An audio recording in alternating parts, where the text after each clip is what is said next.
दोस्तों, हमारी ज़मीन पर दुनिया की आबादी बढ़ते जा रही है।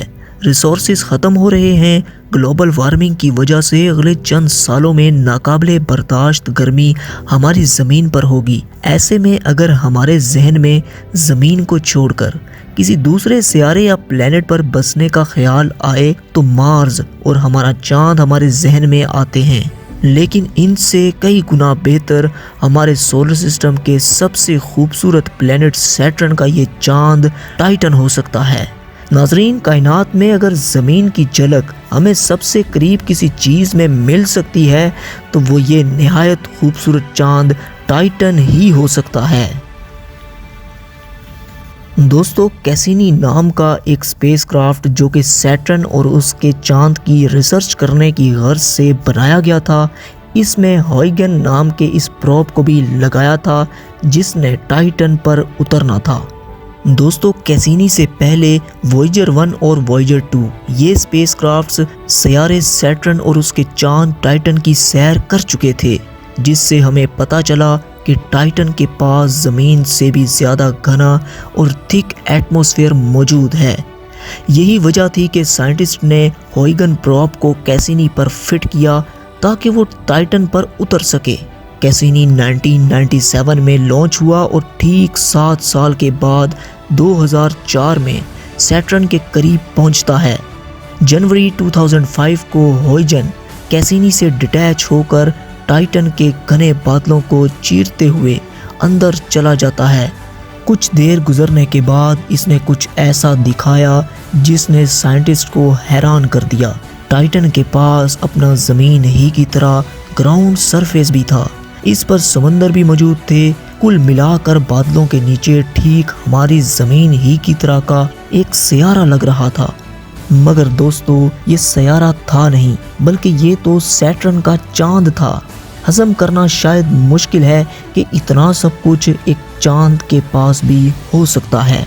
इस पर मौजूद समुंदर पानी के नहीं बल्कि लिक्विड मीथेन ईथेन के हैं। दोस्तों, अगर इस पर कभी कोई स्पेस कॉलोनी बनी तो इसे कभी भी फ्यूल की कमी नहीं होगी, क्योंकि टाइटन की लिक्विड मीथेन ज़मीन पर मौजूद मीथेन से भी कई गुना ज़्यादा है। इसके अलावा यहाँ कई गुना हाइड्रोकार्बन्स भी पाए जाते हैं।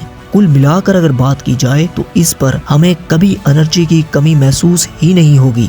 इसके अलावा सबसे अहम बात जो इस चांद को मरीख यानी मार्स और हमारे चांद से बेहतर बनाती है वो है इसका एटमॉस्फेयर और उसका प्रेशर।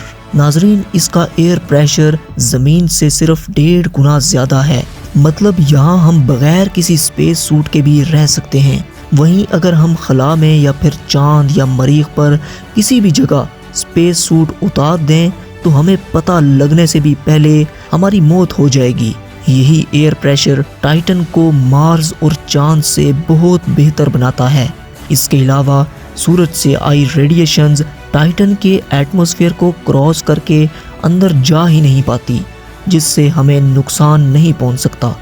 दोस्तों, टाइटन पर भले ही इसकी अपनी मैग्नेटिक फील्ड ना हो, लेकिन ये चांद अपने सियारे सैटर्न की मैग्नेटिक फील्ड में रहता है। वहीं मार्स पर कोई मैग्नेटिक फील्ड एग्जिस्ट ही नहीं करती। टाइटन पर ग्रेविटी भी ज़मीन के मुकाबले में 14% है। नाजरीन, टाइटन की अपनी मैग्नेटिक फील्ड, ग्रेविटी, अच्छा एटमॉस्फेयर, एनर्जी के बेपनाह रिसोर्सेज, इन सब को सुनने के बाद आप सोच रहे होंगे कि शायद टाइटन परियों का शहर है और वहाँ महज बस जाकर बसना ही तो है। मगर ठहरिए, इस खूबसूरत चांद के चंद डार्क साइड्स भी हैं, जिनमें सबसे पहला आता है यहाँ का कोल्ड टेम्परेचर। इसका सर्द टेम्परेचर -180 डिग्री सेल्सियस तक है, जिसकी वजह से इसकी सतह बर्फ की बनी हुई है और बर्फ के नीचे पानी भी मौजूद है।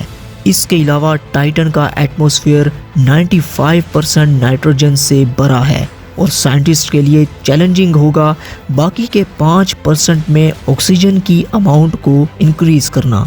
इस चांद को मुकम्मल रहने लायक बनाने के लिए हमें कोई ऐसा रास्ता ढूंढना होगा ताकि इस पर टेम्परेचर नॉर्मल हो सके। हमें कई सारे अनमैन्ड मिशंस भेजने होंगे, ऐसे रोबोट्स जो वहाँ की हर एक चीज़ की रिसर्च कर सकें। لیکن دوستو اس کے لیے بھاری مقدار میں پیسے کی ضرورت ہوگی۔ دوستو زمین سے مارس کی دوری 0.52 ایسٹرونامیکل یونٹس ہے اور وہیں پر زمین سے ٹائٹن کی دوری 8.5 ایسٹرونامیکل یونٹس ہے۔ وہاں سپیس کرافٹ بھیجنے کے لیے کئی گنا زیادہ فیول لگے گا اور سالوں انتظار بھی کرنا پڑے گا، اس لیے بیٹر آپشن ہونے کے باوجود بھی ہر کوئی چاند اور مارس ہی کو ہیبیٹیبل بنانے پر زور دے رہا ہے۔ ابھی کے لیے ناسا 2027 میں ایک فلائنگ روبوٹ ٹائٹن پر بھیجے گا جو کہ 2034 میں وہاں پر پہنچ کر ریسرچ کرے گا۔ دوستو آپ کے مطابق ہمارے چاند، مارس اور ٹائٹن میں سے کون سا آپشن بہتر ہو سکتا ہے؟ ہمیں نیچے کمنٹ سیکشن میں اپنی رائے ضرور دیجیے گا۔ جانے سے قبل چینل کو سبسکرائب کرنا مت بھولیے گا۔ جب تک ہماری اگلی ویڈیو آتی تب تک کے لیے آپ اپنا اور اپنے پیاروں کا خیال رکھیے۔ اللہ حافظ۔